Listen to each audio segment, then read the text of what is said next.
ஆனந்திய நல்லபடியா கொண்டு வந்து மகேஷ் ஹாஸ்பிட்டல்ல சேர்த்துடுறாரு.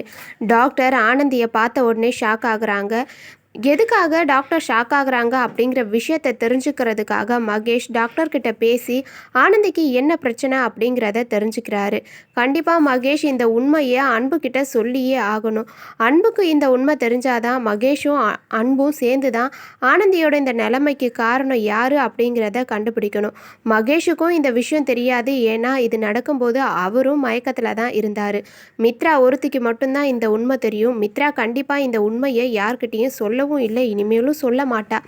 ஏன்னா ஆனந்தியை துரத்தி விட்டுட்டு மகேஷை கல்யாணம் பண்ணிக்கணும் அப்படிங்கிறது தான் மித்ராவோட கனவே. அதை கலைக்கிறதுக்கு அவளே காரணமாக இருக்க வாய்ப்பே இல்லை. ஆனால் மகேஷும் அன்பும் இதை எப்படி கண்டுபிடிக்க போகிறாங்க? எப்படி துப்பு துளக்க போகிறாங்க? ஆனந்தியை எப்படி காப்பாற்ற போகிறாங்க? ஆனந்தி கண் விழிச்சு என்ன முடிவெடுக்க போகிறா அப்படிங்கிறது தான் இன்னும் பெரிய ட்விஸ்ட்டாக இருக்குது. ஆனந்தி இன்னும் கண் விழிக்கலை.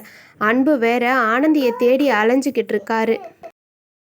கடைசி வரைக்கும் ஆனந்தியை அன்புவால் கண்டுபிடிக்கவே முடியல. கடைசியாக அவர் வீட்டுக்கே போயிடுறாரு. வீட்டுக்கு போன உடனே அவங்க அம்மா கிட்ட சொல்லி அழுதுகிட்டு வேற இருக்காரு. ஆனந்தி என்னை விட்டு இந்த ஒரே நாளில் ரொம்ப தூரம் போயிட்டா மாதிரி இருக்குமா? அவள் எங்கே போனா, எப்படி போனாங்கிறது கூட எனக்கு தெரியலம்மா. அவள் என்கிட்ட சொல்ல முடியாத அளவுக்கு ஏதோ பிரச்சனையில் இருக்கா. என்ன பிரச்சனைன்னு தான் தெரியலம்மா அப்படின்னு சொல்லி கதறாரு. அந்த நேரத்தில் கரெக்டாக ஆனந்தி அன்பு அவங்க அம்மானு இருக்கிற ஃபோட்டோ கீழே விழுந்து நொறுங்குது. இதை பார்த்த உடனே இன்னும் ரொம்ப மனசுடைஞ்சு போகிறாரு அன்பு. அப்போது ஆனந்தி எனக்கு கிடைக்க மாட்டாளாமா, ஆனந்தி என்னை விட்டு போகிறாளாமா அப்படின்னு சொல்லி அன்பு ரொம்பவே அழறாரு. பார்க்கவே ரொம்ப பாவமாக இருக்குது. மகேஷுக்கு தான் ஆனந்தி கிடைக்க போகிறாங்க.